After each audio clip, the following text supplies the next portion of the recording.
Good evening and welcome to another episode, another webinar in this particular series, which we have started since 16th of August, wherein we are bringing experts, educators, researchers, scholars, corporate people from tourism, hospitality, and aviation industry.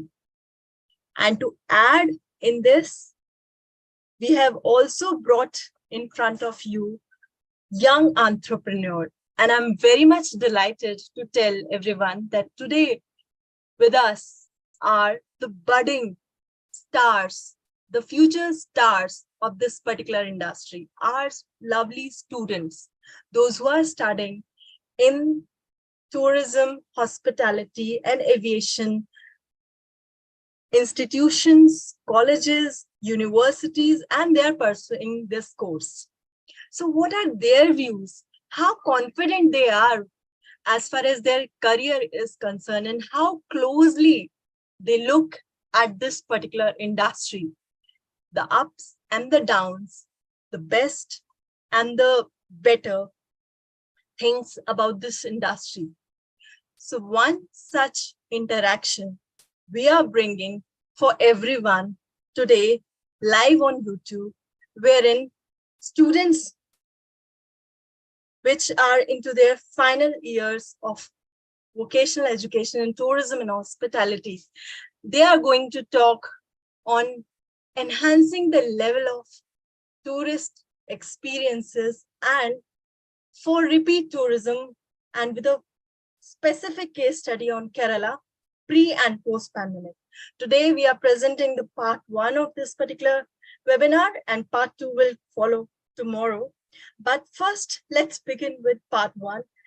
And ladies and gentlemen, put your hands together to welcome these lovely, confident girls, Miss Jeffy Aangel, Miss R.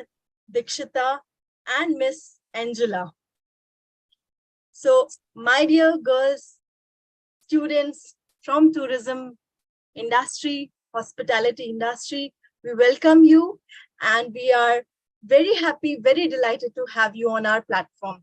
And we are looking forward to hear about this topic, what your ideas are, what your research is, what you want to say. The platform is yours, everything is yours. We want to hear you. So Angela, Deekshitha, Jeffy, you can unmute your mic and you can come and you can speak one by one. So whom should I start with? I'll start, ma'am. Yeah. Good evening, Angela. Good evening, ma'am, and good evening, everyone. Good evening, everyone. I am Miss Aangel Manook with my fellow classmates, Miss Deekshitha and Miss Jeffy from the Department of BVoc Tourism and Hospitality, Stella Maris College, Chennai. We are here to discuss on enhancing the level of tourist experience for repeat tourism based on and based on exploratory research and rejuvenation concepts. The Ministry of Tourism, with other stakeholders in the sector, with various agencies, state governments, have made efforts in promoting niche tourism such as rural tourism, cruise, medical tourism, and ecotourism. And like Incredible India, each destination, for example, promotes each destination, for example, Kerala, a home to spectacular beaches and backwaters, Rajasthan, a royal land of heritage and monuments, Goa, the happening land of sun, sand, surf, and sea, Agra, the abode of Taj Mahal, Kashmir, the heaven on earth, and Himachal Pradesh, a charming and captivating destination.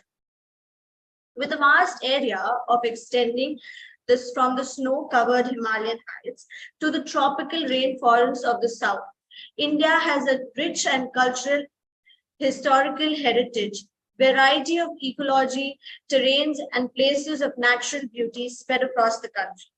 Forbes magazines had ranked India as the 7th most beautiful country in its survey, the 50 most beautiful countries in the world rankings. This provides a significant opportunity to fully exploit the potential of the tourism sector.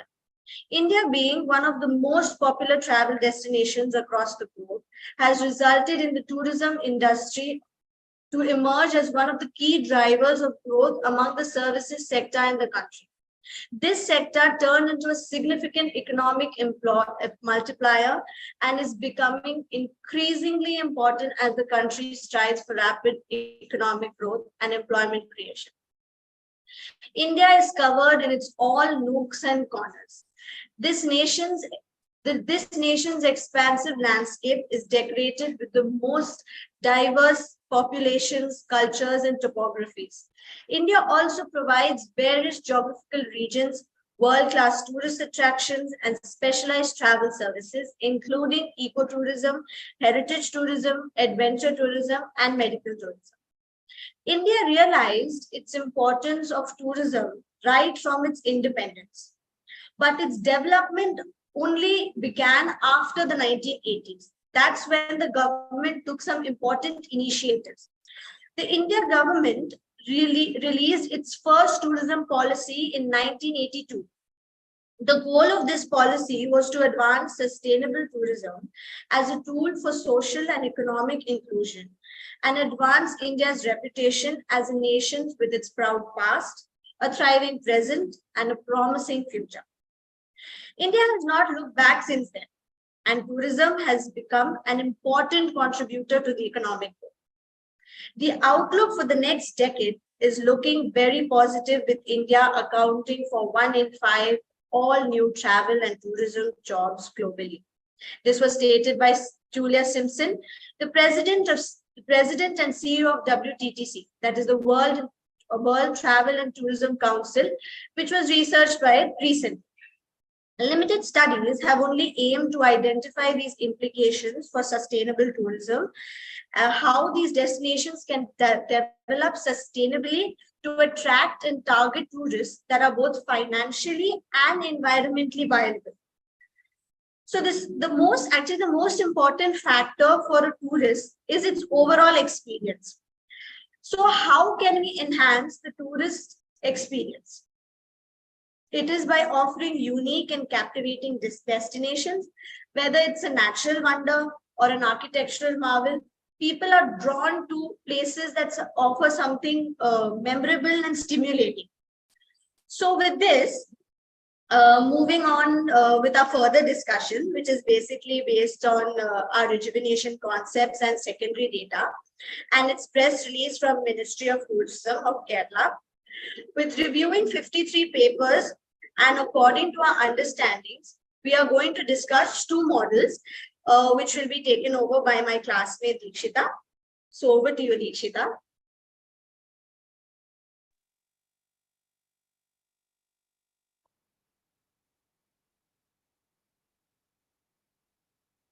Thank you for the wonderful introduction, Ms. Angela. So good evening all. I'm Deekshitha from BVoc Tourism and Hospitality from Stella Maris College. Today, I'll be explaining about the theoretical aspects of tourism development using 2 models, which is called as Butler's model and Hawkins model.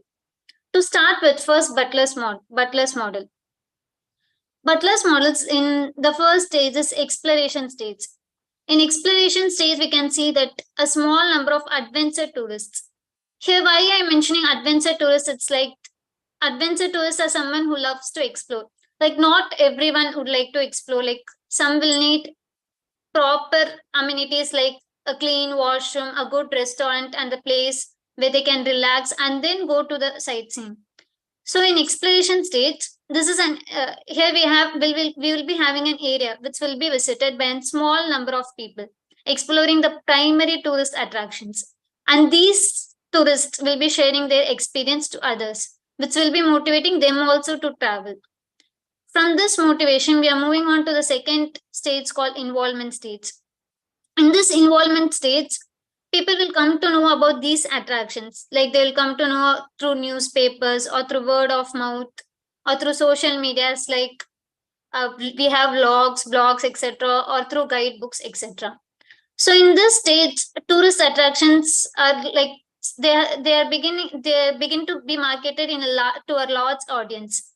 And here we can see that more secondary services will start developing, like including transport facilities like roadways, railways, airports, and proper accommodations. From this involvement stage, we are moving on to the third stage called development stage.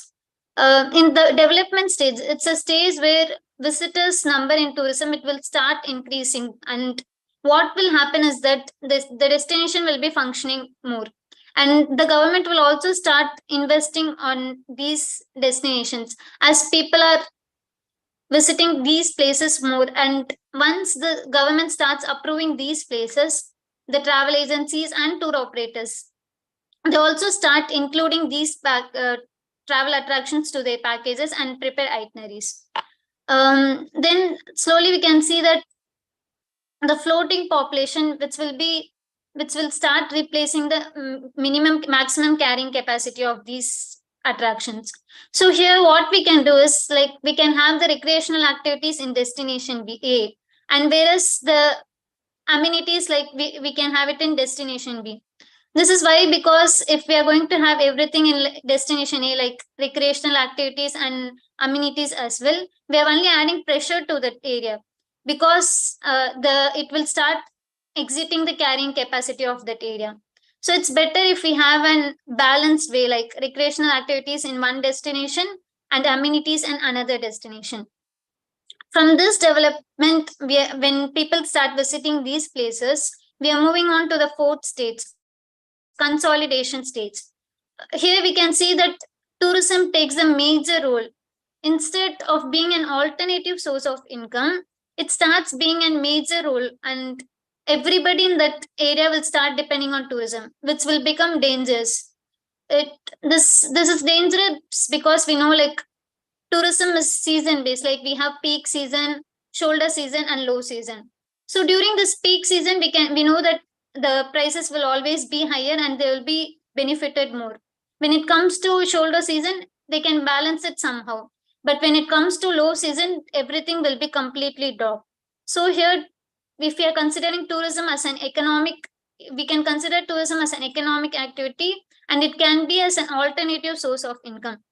But when it starts being major source of income, and when it falls suddenly or stops suddenly, like because of pandemic, or like political instabilities, or like natural calamities, people who are dependent on tourism completely, they will be affected because of this, and their local income will be affected. We know that stagnation is like after a particular time, all the place gets stagnated, and this is the stage where we go to a point where it can either be declined or it can be rejuvenated. This starts declining because as tourists start to move to more fashionable, unspoiled destinations, or it can be like because declination because of some, like now we had pandemic. So from this declination, how we are going to rejuvenate it? For this, we have taken Kerala study, which will be as how it rejuvenated, and this will be explained by my fellow classmates tomorrow in part 2. So from this rejuvenation, we are moving on to the next model called as Hawkins model. This Hawkins model is something unique because this is considered as the changing attitude of tourism. Like, it is changing attitude of tourism because we know that tourism is always growing, and this will stop only if there is stagnation. After the stagnation, it can either fall or it can bounce back. So this changing attitude is like after pandemic, tourists are moving more towards adventure tourism. They want to visit like unknown destinations and try some new tourism activities. For example, we have Jatayu, which people are seeing for the first time, and it's like kind of exciting when we are seeing something for first time. And here, this is a changing attitude. So here in a Hawkins model, we can see the green round, which will be representing the minimum tourist attractions, and the outer ring, which will be representing the maximum carrying capacity. So according to the exploratory research we did, destination A, the green ring, where we can have tourism activities, whereas in outer ring, destination B, which is maximum carrying capacity, there we can bring in like amenities like accommodations with budget hotels, star hotels, and resorts. So people can they can go have recreational activities in destination A, that is in green ring, and they can have their amenities in outer ring, that is destination B. In destination B, we can also like start the growth of infrastructure that will be supporting the tourism, like transportation, accommodation, etc. Hawkins law, this also talks about infrastructure, economic, environmental, and political. First, with infrastructure, we can see that it can be developed in outer ring where we have amenities like accommodation, transportation. That transportation will be connecting from destination A to destination B.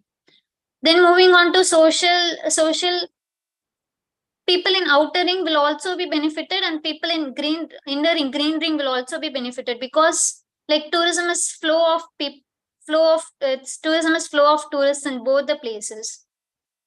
I mean, coming to economic, we know that during the peak season, tourism becomes a major source of income, but it should also be considered as alternative source of income, because if it is considered as major source of income and if it stops suddenly, people will not know what to do next. So in low season they can also have like food festivals, trade fairs, etc., where they can promote their destination, and tourists will be visiting their destination even in low season.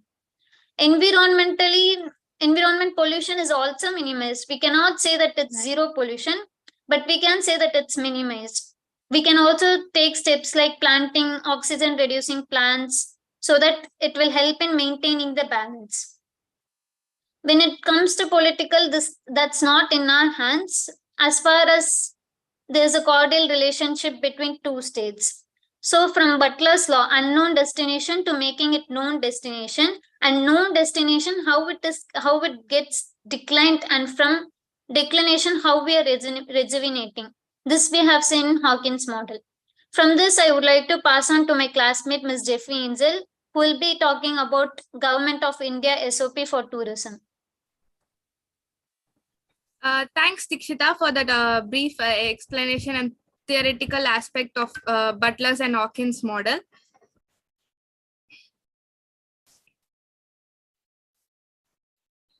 As Deekshitha and myself, Jeffy Aangel, was going to talk about the practical aspect of what happened after the pandemic. As Deekshitha spoke about the theoretical aspect of what happened in each destination of the tourist destination, where I'm going to talk about the reality. What happened after the lifting of the lockdown, where tourists going to each destination, where there is a flow of tourists in between states, between countries. We are getting to know the reality and what did actually happen. To restart tourism in India, Ministry of Tourism and Government of India initiated many activities to restart India, and government mainly focused on domestic tourism and intrastate travel. Why intrastate travel or domestic tourism? Because all international borders were closed even after the liftment of lockdown, and only limited flight operating was done. So due to this, government focused mainly on domestic tourism and intrastate travel.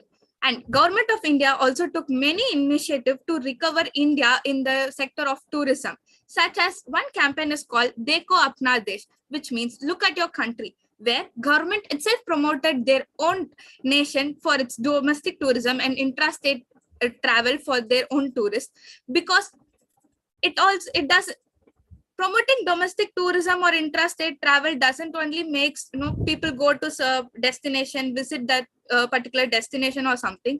It also promote the local people who can be both employed, their economy level will change. So by domestic tourism, there is many changes which can be happen. And government also, when we say travel after COVID, what comes to everyone mind? Safety, whether it's safe, whether when I can travel, whether I will be safe, will my family be safe? To answer all these such questions, government has also taken initiative and framed protocols for the COVID-19 safety and hygienic measure, so that all tourism entrepreneurs and all stakeholders of tourism sector can take both their staff and the tourists in a safe and hygienic way. As I mentioned, Ministry of Tourism recommended protocols for covering service provided in tourism and hospitality sector, such as tour operator, travel agents, hotel, restaurant, bread and breakfast, or homestay units. Wherever tourist wants to go, or wherever there is a chance of tourist visit, the government made ensure that every safety arrangement is there between the service provider and the tourist. They had the social distancing, and they made say that safety and hygienic between the service provider and the tourist is being completely safe and hygienic, where both the tourist can also experience the place, meanwhile the tourism industry also go. In the government side, Ministry of Tourism, in the constant dialogue with the stakeholders and international tourism, and in the state level, national level, in all level, government tried their maximum level to reduce up the tax which was on tourism things, where it can help both tourists and the government, where it has reached where the tourism has restarted after the COVID, and Ministry of Tourism is also pursuing the state government on similar supports where tourism industry is benefited. And as I mentioned, state where domestic tourism is promoted and intrastate travel is promoted, where many states took up this initiative of promoting their own state with the many taglines, so that many tourists can visit and have explore the state particular way. In this lockdown time, the government of India or the Ministry of Tourism didn't waste the chance. In that, I'm very confident that they made use of digital technology. As everything turned into online, they made perfect use of the digital technology by creating a program for a set of people where they can be trained into a tourist facilitator or tour guide, which can help both tourists and the tourism sector. That course is called IITF, which will be briefed in tomorrow's session. Ending is the new beginning. As we have come to the end of this session, I would like to say a few things which where everybody thought COVID as COVID come, tourism has ended, and so such controversial talks. But to me, or to our fellow classmates, I can strongly argue that COVID-19 didn't stop tourism, but it accelerated tourism in a very better way. The rise of millennials and Gen Z in the COVID period has created or reshaped the tourism word or redefined the tourism word in many different ways, for such as staycation and work session. As we all know, we all were staying in home, lockdown, where we can't go anywhere. Work from home, which was work from home or work from anywhere, was the constant thing which was done. So the staycation and workstation were like predominantly found everywhere, and everybody wanted to travel, even though they can stay from home and work. Still they choose to go to a different place rather than home, where they can do their work. Apart from work, they can also enjoy their trip and a staycation where they can go. And our youngsters created, we can't say no to this. Many travel vlogs and blogs have been created. Many youngsters who were logged in this COVID period when after the lifting of the lockdown, everybody started to travel, and people who were into the media sector who have also created a travel vlog and bloggers pages, where many people travel to different kind of places, different kind of destination, and uploaded in the internet, where it was in a way it was promoting and advertising to the other people to when after a certain period of time, where they can also go and visit this particular place, where they can enjoy that particular destination facilities, nature and architecture and whatnot. Women-centric tour. After COVID, many women also started to travel, even before they started to travel. But after COVID, there were many homestays or many hostels were created especially for women-centric travelers, so that when they can travel, they can stay in a homestay place where they can travel in a safe and security manner. As I said, many youngsters and many people have started to travel after COVID. Due to this, many hostels and homestay have been created.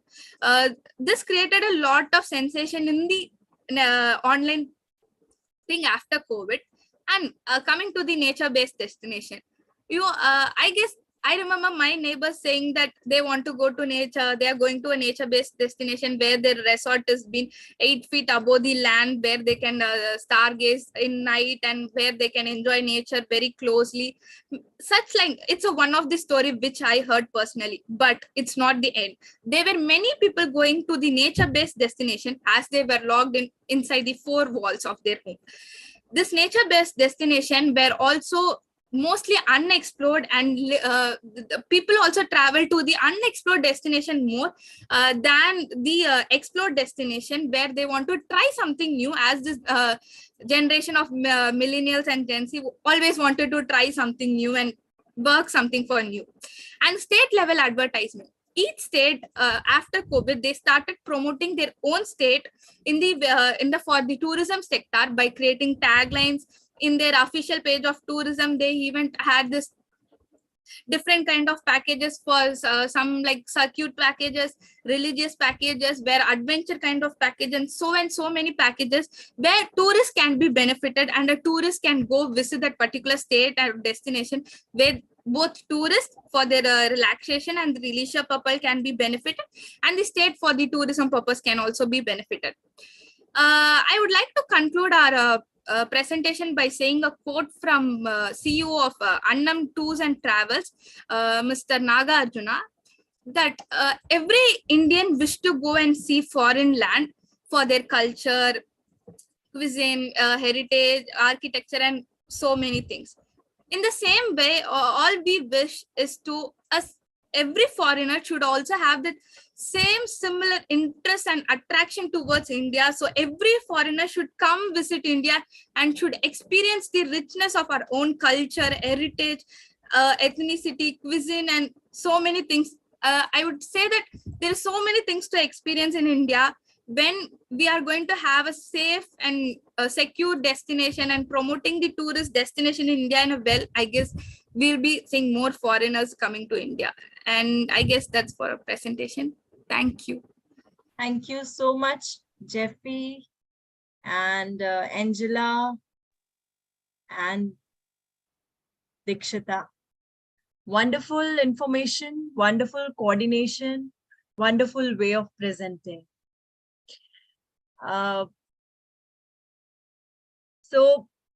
We all clap for you.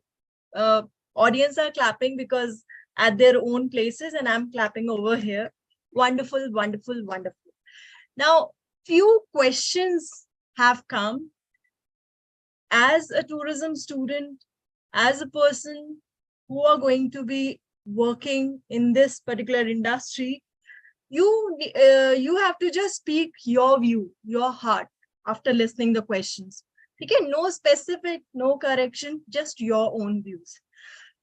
So first of all, tell me that I have seen in the last slide you have talked about vlog and blog. So first of all, tell me, three of you, do you write blogs or blogs? Do you have your own blogs and blogs? You all three are on mute. If you can unmute your mics and you can answer one by one, no worries. We have not created any travel or vlogs for public out. We have a personal travel vlogs and blogs inside us. Oh, okay, that's nice. A good answer. Okay, so same with Angela and Deekshitha. Yes, ma'am. Okay, right. So you have talked about responsible tourism, you have talked about nature, you have talked about tourism post-pandemic. Now, as a student of tourism, especially in the final year, how you perceive India as a tourist destination from the point, I'll ask two questions, from the point of view of tourist, as a tourist, and second, from the point of view of service provider. What are your views? What are your perception? You can answer one by one, no worries. Who will initiate? As Jeffy. in the point of view of tourists, there are many destinations to explore, and many people are starting to travel. Everybody wants to travel in the caves. They are in the percent of 100%. If there is 70% of people who want to travel more after the COVID, there are 30% still people who are not ready to travel as this safety, whether there will be any sudden outbreak of any virus, because some people got stuck in international border during this time, bringing them back to the home country where there's some difficulties. So in my point of view, tourists want to experience many tourist destinations, whether it's explored or unexplored, but I feel there should be more facilities and security safety measures should be taken so that tourists can enjoy the destination to their full potential. Right. Thank you, Jeffy. Any other, Deekshitha, Angela? Ma'am, and one more thing. The thing is that India itself is a very pretty place. India itself is a very pretty place, and people are, it pulls tourists across, like, across nations worldwide. So, like, if the main thing is when people look at India, they may think that it's safety and security. Like as Jeffy said, we should build it up more. India is pretty. India is like it's very pretty in its every aspect. So a little more features, if we can help the tourists, we can know like who they want, how should we make them comfortable in their place. So they shouldn't feel like they are someone like from outside. They should feel like, okay, this is like something nice, this is very comfortable, this is welcoming, something that. Right. Right. So another question. Yes, Deekshitha, you want to say something? Please unmute Yes, your mic. ma'am. From the view of service provider, like they mentioned, India is a beautiful place and we have many places to explore. Service providers, they are also trying their best to promote these places. They are bringing in new ideas. Like they are also developing all the packages and the places where they can explore and enjoy the destinations, ma'am. Yeah, so explorations are going on and new destinations are coming, unexplored destinations are coming. So very nice. And I'm happy that you have taken the point of view of travel service providers also. Now, the second question, again, your own views onto that. So as a student also, and as a person from travel, tourism, and hospitality background, you people are seeing many technological advancements are happening, and AI is also coming, social media is also there. So, but at the same time, sustainability and responsibility is also there. So keeping both things in mind, what are your views, how technology, AI things are going to help tourism industry and tourism education, and what limits should be set, what should we do? What are your views, technology and tourism? Anyone can answer. So Angela wants to say something, I think. Angela, unmute your mic, please. Yeah. So the thing is that there are a lot of technological advancements that are coming up. So there's also virtual tourism where people can even see the place by not being in that place. So with that, people, some of them may not have that time to go, or something that they do not have that kind of money at that time, but they would want to see the place. So this virtual kind of helps them to see the place also. And in a way, and before going to the place, this thing it has helped people to know, like when you go to the place, what I can do over there, what are the adventurous things that I can perform or like participate in. So they know like how they can set their itinerary, before going to that. And technologically, it has helped people in that. Right. Thank you, Angela. Any other? To add on to Angela's point, as Angela, it's not about setting limitation. What I want to suggest is that there are many online travel agency platform present now.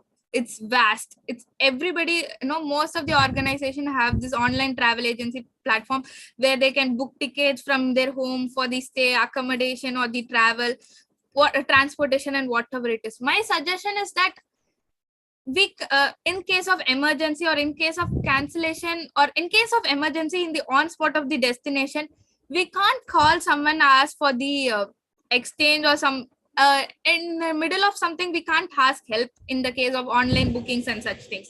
I wish that if that thing could be changed in somewhere, it will be more helpful in the technological wise. And for the even though technology may grow, I don't feel that on the travel agency which is present offline will fail any failure. People who goes to online travel agency physically and want to experience that thing, they will surely will go, and no matter what technology comes advancement. Right. Thank you, Jeffy. Deekshitha also wants to say something Yes, on. ma'am. Ma'am, like this technology, we also have a benefit. Like we don't know about some destination. We'll think what will be there, how will be there, whether we will have facilities there or what sightseeings we will have there. But this technology, like this blogs and all, they are motivating. They are also motivating us to travel. Like by saying that we can know that we have these sightseeings there, we can stay here, we can travel through this cruise, or we can take airlines, like all those, ma'am. So it's like Right. it's also motivating us, ma'am. Yes, yes. So again, technology is playing a good role, but we need to take the limitations, how to utilize it. That's what Jeffy, Angela, and Deekshitha wants to convey. Okay, one last question for this particular webinar, and I'm really, really happy the way you are answering and you are expressing your views, my dear girls, lovely students. So last question is, because you are from tourism and hospitality education, what skills you find are really, really important to get a success in this particular field as a professional? Ma'am, customer handling. Customer handling. Okay, you find Yes, it. ma'am. Communication, that plays a major role in our industry, ma'am. Okay, communication, customer handling. Yes, Angela. Basically seeing and pleasing the customers that comes, like giving them what they want basically. Right, So connecting with them. both of ways. As tourism industry is an intangible asset which tourists experience, all we can do is provide best service to our clients, so that next time they will do visit us and they want the particular service from us. So it will be benefiting the travel service provider in that case. So customer handling and the good communication and this how we are well presenting our service will make us best, I guess. Yeah, right. So this is really important: communication, connecting, and customer handling. And listening everyone, every question with patience, that I've found major skill in all three of you. You have great patience to hear and then to answer. So that is wonderful, wonderful from my side. And from the entire team of Feast here, we wish you a wonderful future and all the best for all your endeavors in the future. May you make a mark in this particular industry and wherever you go.